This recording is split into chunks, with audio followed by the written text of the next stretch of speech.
And this is something that, like, we get a lot of pushback on, not just we as the Red Nation, but I think in general, to say the word Indigenous as if this is sort of some sort of sacrosanct category, and it's not. It's just it's an identity. I would prefer not to be Indigenous, and people will be like, well, why would you not want to be Indigenous? And this is something I've talked to one of my friends and friend of the show, Kim Tallbear, is that Indigenous is an empty signifier.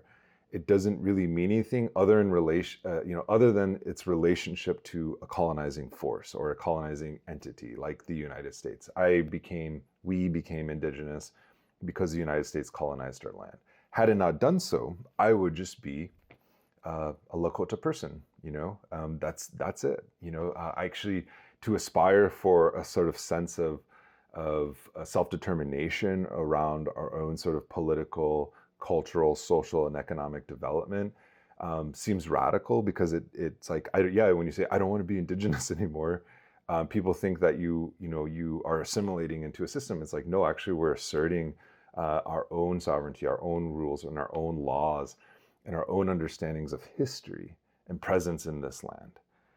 And that's why we were targeted for elimination to begin with.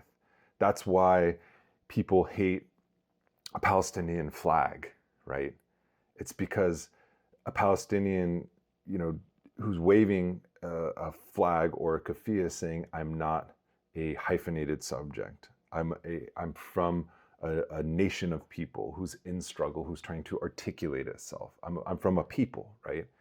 That's why you can't have Palestinians, whatever hyphenated, identity they want to be, Palestinian American, Palestinian Canadian, whatever it is. They don't want the assertion of presence of Palestinians within the DNC platform. And this isn't something hyperbolic. This is an action that the DNC took.